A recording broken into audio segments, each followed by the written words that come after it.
Neighbors, how are ya? Good to see ya.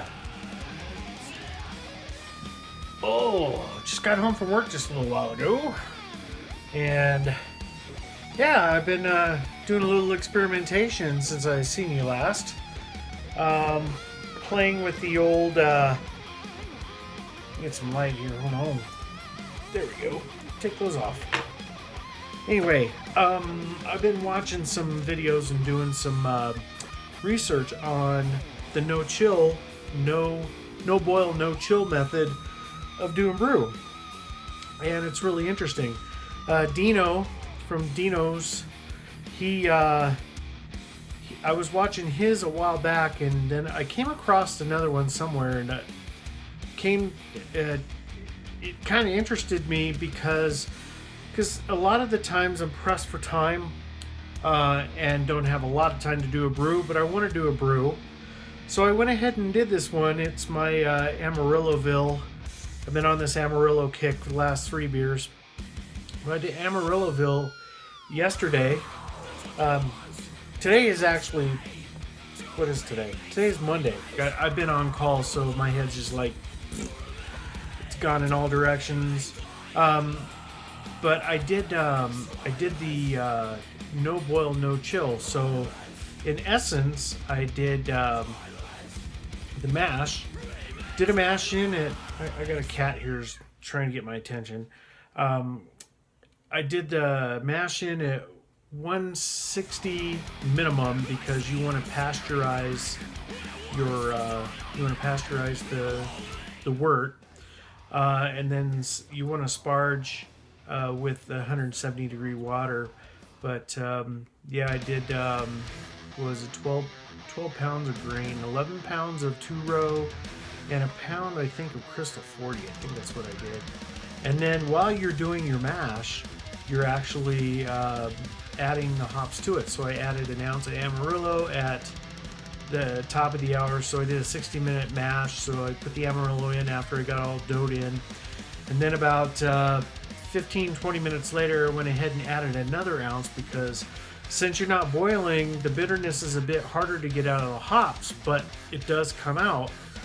And Amarillo, I think, is only a 7-point-something alpha acid, so I added more about 15 minutes into the brew.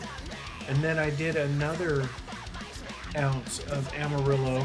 I'm loving my cat. She's just, if I don't, she'll rub every corner in this house round. I put another ounce of Amarillo hops in about 15 minutes? Yeah, 15 minutes. And then from there, went ahead and got my sparge water.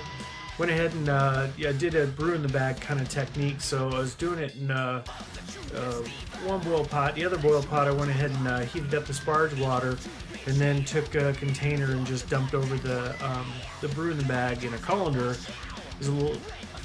I should have done it with the other pot. Did it backwards because, man, with that small turkey fryer, with the colander I have just enough room to get it done, but most times you make a mess with the wort, and you don't want to do that because you don't want to waste your wort, right?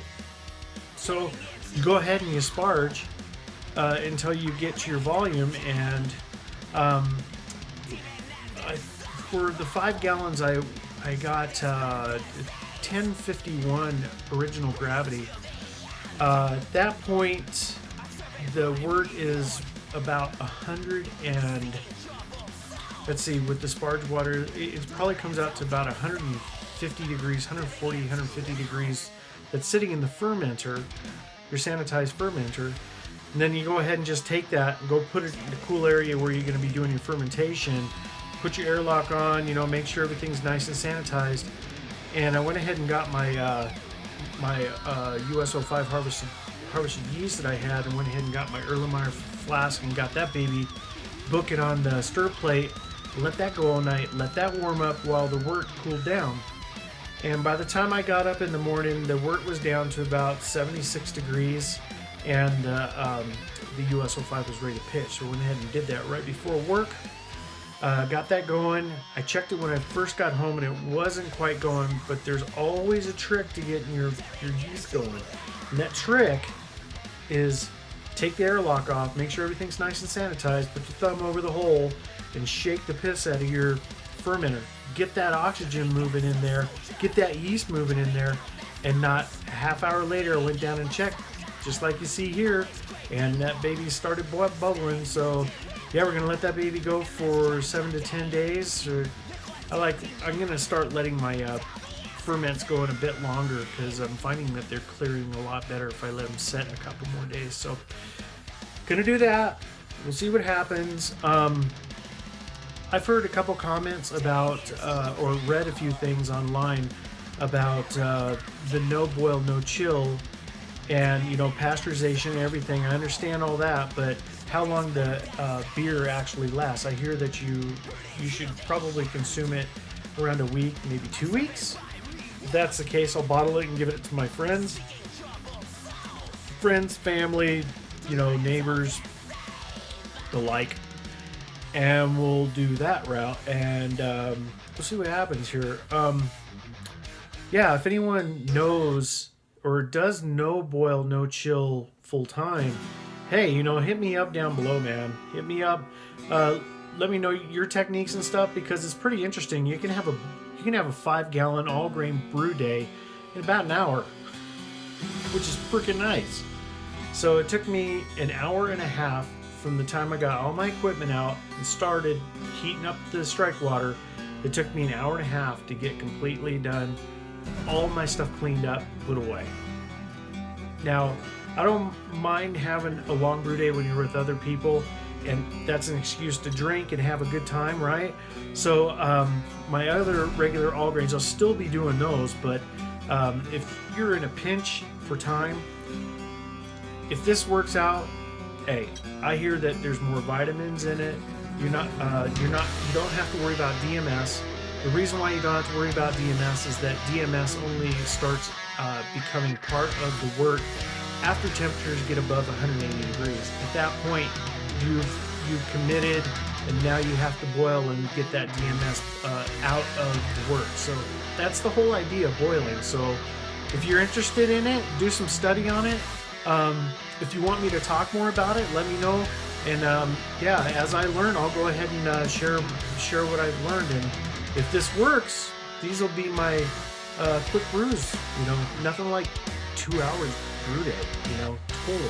So yeah, man, I just wanted to kind of do a post. It is Monday.